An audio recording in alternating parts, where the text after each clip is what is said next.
So student, it is प्रश्नावली 4.3 quadratic equation द्विघात समीकरण।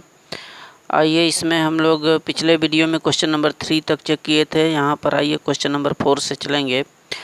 देखिए एक क्वेश्चन नंबर 4.3 का 3 वर्ष पूर्व रहमान की आयु वर्षों में का व्युत्क्रम और अब से 5 वर्ष पश्चात आयु का व्युत्क्रम का योग 1/3 है, उसकी वर्तमान आयु ज्ञात कीजिए। देखिए ऐसे प्रश्नों में हम लोग मान करके द्विघात समीकरण बनाते हैं, फिर सॉल्व कर लिया जाता है। देखें कि माना कि उसकी वर्तमान आयु रहमान की x वर्ष है, ठीक है, तो 3 वर्ष पहले उसकी आयु कितनी हो जाएगी, x-3। तो x-3 का व्युत्क्रम का मतलब जस्ट उसका उल्टा कर देना है, ठीक है। x-3 का उल्टा करेंगे तो 1/x-3 आएगा। फिर आगे बोला कि 5 वर्ष पश्चात उसकी आयु का व्युत्क्रम एक, ठीक है, तो 1/x-5 दोनों का योग करके 1/3 करके इक्वेशन बनाइए। देखें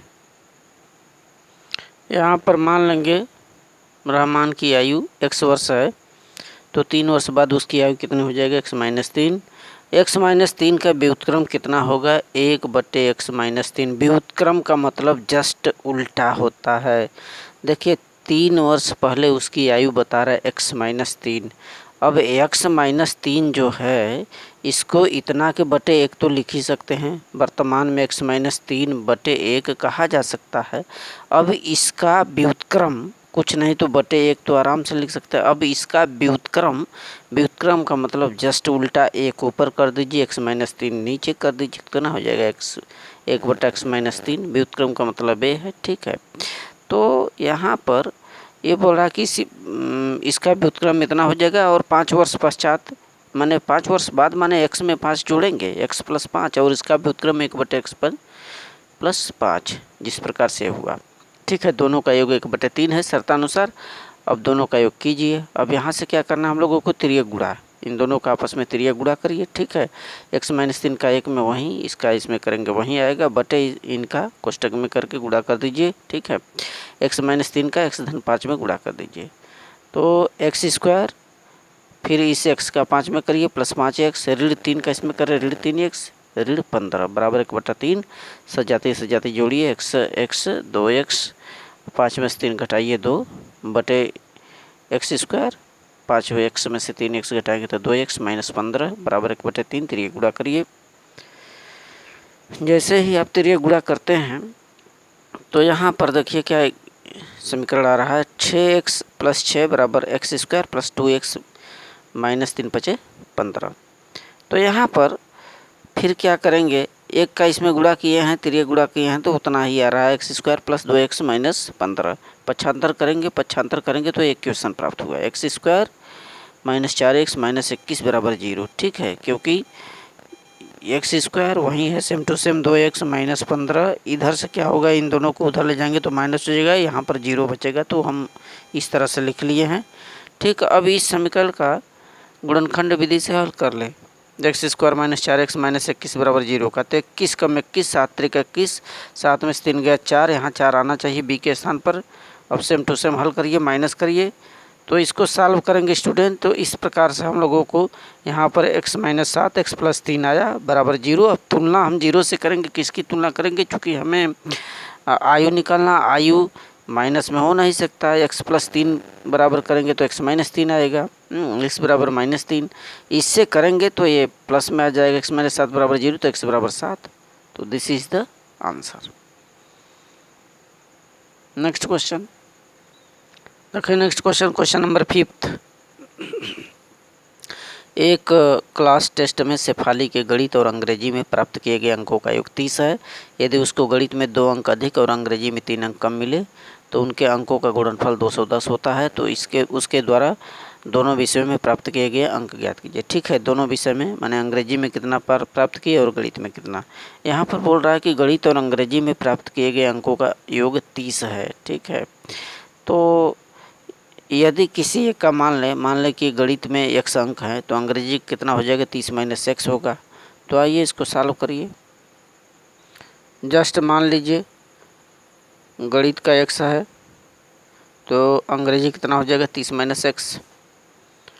ठीक है, अब ये बोल रहा है कि गणित में 2 अंक ज़्यादा मिले तो यानी कि x पहले से है x प्लस 2 हो जाएगा। अंग्रेजी में 3 अंक कम मिले यानी कि अंग्रेजी के अंक ये हैं 30 माइनस एक्स, तो इसमें से 3 अंक कम माने 3 घटाइए तो ये आएगा 27 माइनस एक्स। ठीक है, अब अंकों का शर्तानुसार क्या बढ़ा, अंकों का गुणनफल 210 है। अंकों का गुणनफल 210 है यानी कि जो आपका अंग्रेजी का निकला है और प्लस ये गणित का निकला है, दोनों का हम गुणा कर देते हैं। ठीक है, यहाँ पर देखिए गणित का x प्लस 2 है और अंग्रेजी का कितना निकला है 27 माइनस एक्स, दोनों का गुणनफल बराबर 210। गुणा करिए तो x का 27 में पहले बारी बारी से करें 27x, फिर x का ऋण x में करेंगे तो ऋण x स्क्वायर आएगा। ठीक है, फिर 2 का करेंगे 27 दूना 54 आएगा प्लस माइनस 2x आएगा जब x में करेंगे तो। ठीक है, या तो फिर 27 का इसमें कर लीजिए 27x प्लस 27 दूना 54, फिर माइनस एक्स स्क्वायर, फिर माइनस 2x बराबर 210। 75 करिए, 75 करेंगे यहाँ पर अंक एक तरफ अक्षर एक तरफ, क्या द्विघात समीकरण में इस दाहिने तरफ के 210 को सीधे उस पक्ष में ले जाइए, बाएं पक्ष में यहाँ 0 लाना होगा। ठीक है, अब इसको सजाते जोड़ेंगे तो इस प्रकार से एक समीकरण प्राप्त हुआ। यहाँ पर आपको minus x square plus 12x plus 13x minus 156, या यहाँ पर जो समीकरण प्राप्त हुआ है इसका गुणनखंड विधि से आप सॉल्व करेंगे। Minus x square plus 25x minus 156 का ऐसा खंड करें कि जोड़ने घटाने पर 25 आए, तो 12 गुणित 13 में गुणा करेंगे तो 156, 12 13 कितना होता है 125। बस इसको दो का जोड़ा बनाइए। यहाँ पर देखें x माइनस 12 कॉमन लीजिए। ठीक है, फिर 0 से तुलना करेंगे, 0 से तुलना करेंगे तो x बराबर 12 प्राप्त हुआ। तो x का मान गणित है, गणित में अंक कितने 12, तो अंग्रेजी में कितना माना गया था 30 माइनस एक्स, अंग्रेजी में माना गया था 30 माइनस एक्स, यानी कि आपका 30 माइनस 12 ये 18 प्राप्त हो गया अंक। कुल अंक जोड़ देंगे तो 30 मालूम हो जाएगा। नेक्स्ट क्वेश्चन है क्वेश्चन नंबर 6। एक आयताकार खेत का विकर्ण उसकी छोटी भुजा से 60 मीटर अधिक लंबा है। यदि बड़ी भुजा छोटी भुजा से 30 मीटर अधिक हो तो खेत की भुजाएं ज्ञात कीजिए। ठीक है, तो यहाँ पर यदि मान लें कि छोटी भुजा जो चौड़ाई है वो x मीटर है। ठीक है, यहाँ पर बोल रहा है कि विकर्ण उसकी छोटी भुजा से 60 मीटर लंबा है। यदि बड़ी भुजा छोटी से 30 मीटर अधिक है, बड़ी भुजा छोटी से 30 मीटर अधिक, यानी आप छोटी भुजा मालूम कर लेंगे तो बड़ी भुजा निकल जाएगा।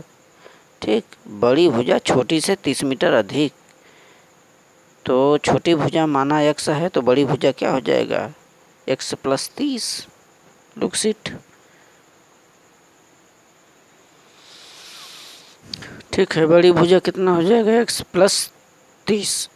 अब प्रश्न में बोल रहा है कि विकर्ण की जो लंबाई है छोटी भुजा से 60 अधिक है, तो छोटी भुजा x है, x प्लस 60 हो जाएगा विकर्ण। ये समकोण त्रिभुज पहले से ऑलरेडी है, ये इसकी लंब, ठीक है, इसकी चौड़ाई है, चौड़ाई x मीटर, और ये जो लंबाई है छोटी भुजा से 30 ज़्यादा यानी BC की वैल्यू है। पाइथागोरस का प्रमेय कहता है कर्ण पर का बना वर्ग बराबर लंब का वर्ग धन आधार का वर्ग। ठीक है, AC स्क्वायर बराबर क्या होगा AB square plus BC square. अब इसमें फार्मूला में मान रख दीजिए, विकर्ण का मान है x प्लस 60, पूरे का होल वर्ग करेंगे। ठीक है, इसके बाद इसका वर्ग कर दिए, AB का वर्ग प्लस BC का वर्ग यानी x प्लस 30 का वर्ग प्लस इसका x का वर्ग। ठीक है, वर्ग करिए। ए धन बी पूरे का होल वर्ग का सूत्र क्या होता है, a का वर्ग धन b का वर्ग धन 2ab। ठीक है, वहीं फार्मूला अप्लाई करना है जो a प्लस बी पूरे का होल स्क्वायर होता है, a का वर्ग धन b का वर्ग धन 2ab।